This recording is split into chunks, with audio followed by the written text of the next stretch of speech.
Okay guys, we're going to give you a quick look at our Darche Rooftop Tent. This one's a Darche Panorama 2. We actually upgraded to this one from a G-Camp tent, which is more or less the same as like your main ones, like your Iron Man, that sort of thing.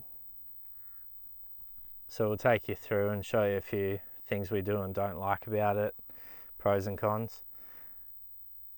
Comes with a little floor mat there, which is great for just brushing off your shoes before you climb up. This one's a telescopic ladder, which we prefer a lot more rather than the ones that fold in half. With our G-Camp one, we actually had to buy an extension because being a higher car, it actually wasn't tall enough, especially if you're on a bit of a slope. So with this one,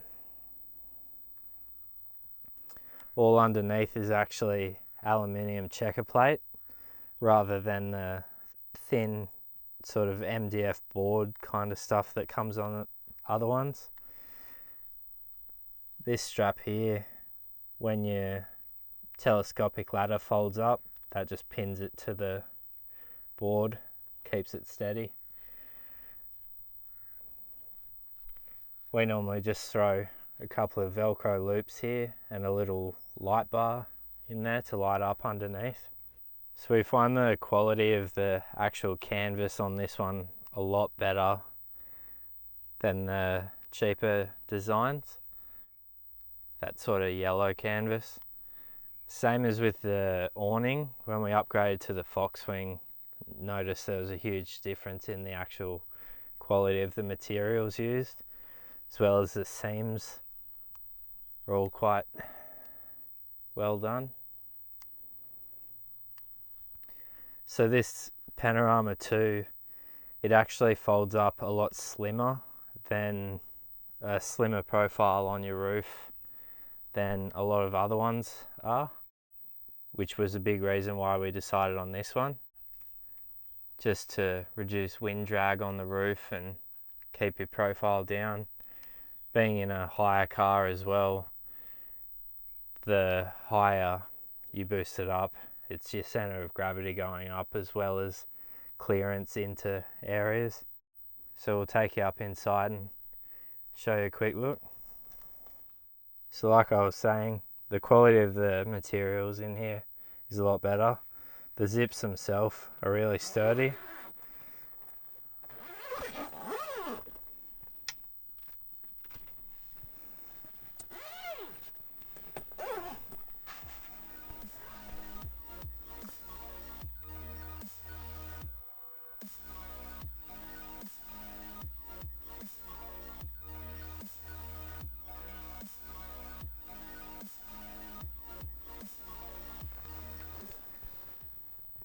So it is much the same as most rooftop tent designs. This one's 1.4 meter wide. Up the top here we do have a panorama roof, which you can actually fold the fly cover back, open that up and have full access out the top, which is really good on those warm nights, but we normally leave the fly over it just for dew and if it does tend to rain. A big change we have made in the tent is we've actually put in the Darche RTM 1400 self-inflating mattress.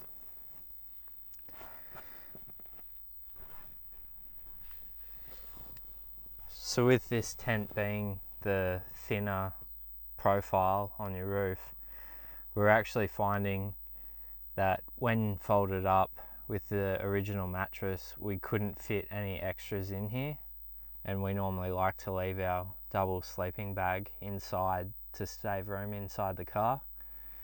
So these self-inflating mattresses, they're actually about 80 mil thick as opposed to the standard 50 mil mattress, high density foam. So they are a fair bit thicker. So you can see here are the valves on the mattress itself. We can actually open these up when we finish and compress the air out of the mattress, which makes it really thin. So what that allows us to do is, when folded up, we can actually leave our double sleeping bag inside of here.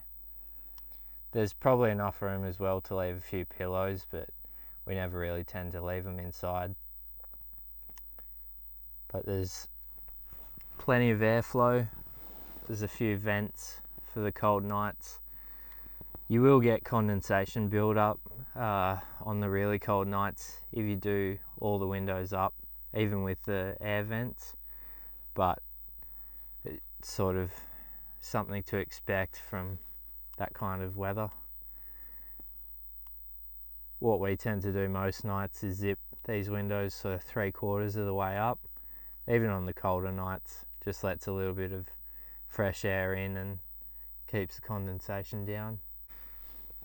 So also the 3 poles that are the hinge system for the rooftop tent, they're all covered in a sort of nylon material which helps protect it. Our old one was just bare aluminium poles.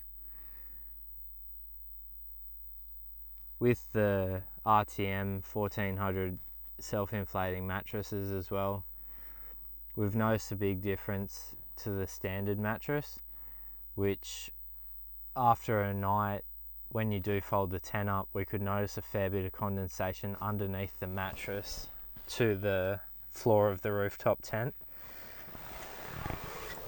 But these ones have a sort of rubberized waterproof layer underneath them, which definitely helps keeping the condensation down on that layer.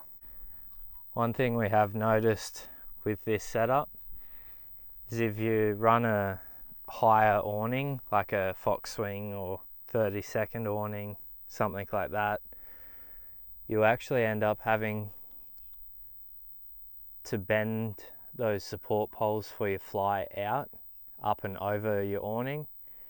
But you can make it work, it's just a little bit of extra stuffing around.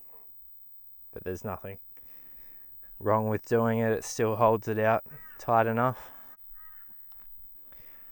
So a few pros and cons of this setup. It is good being up on the roof in some areas, like we've done Fraser Island where you've got dingoes, that sort of thing. It is good being up off the ground if you're worried about snakes or that sort of stuff, but obviously a snake can get up there if it really wants. A downside to being on the roof is obviously if you have to get up through the night, you are going to have to climb down that ladder to do your business. Another thing to remember is you'll have to level your car. The bed is obviously on your roof, so your roof has to be level, otherwise you'll be leaning a fair bit. So we actually carry these little Caravan leveling ramps and just pop them under wheels if we need to level the roof up a little bit. You can obviously just use rocks and max tracks and just the landscape around you to just try and get it a bit more level, but those ramps are nice and easy just to throw under to get a bit of height on one side. One disadvantage to this tent is if we were going to be doing sort of a road trip where you're only doing one night in one place, I would probably change this out to a style similar to the Alucab pop-up rooftop tent, just because it is a quicker setup and pack up, as well as this can be a bit frustrating if you've got to pack it up early in the morning with a lot of dew on it, just because you have to pack it up wet and then set it up the next afternoon. You don't want everything being in there wet for too long because it will get quite stuffy. That being said about the Alucab setup, this is still really quick to set up and pack up. Once you get sort of a process bit of a system in place with 2 people, it's very, very quick to pop up and then put away. It's also an advantage, obviously, just having everything on your car. But another disadvantage would be if you're set up somewhere for a few days, you really don't want to be packing this up every day just to go out and do some 4-wheel driving. If you're somewhere for a few days, you really would just want to stay put in your camp and just enjoy it. So we've sort of customized the way that this actually attaches to the roof racks. We'll show you in more detail of how it's actually done, but basically there's a frame mounted to the checker plate of the base of the rooftop tent, and that actually sits inside these little mounts on the roof rack with a few bolts. That way we can just undo these bolts, throw a top cage on and winch it up on the roof of our shed. But we're going to do a video on showing you how to store it in your shed. So thanks for watching this video.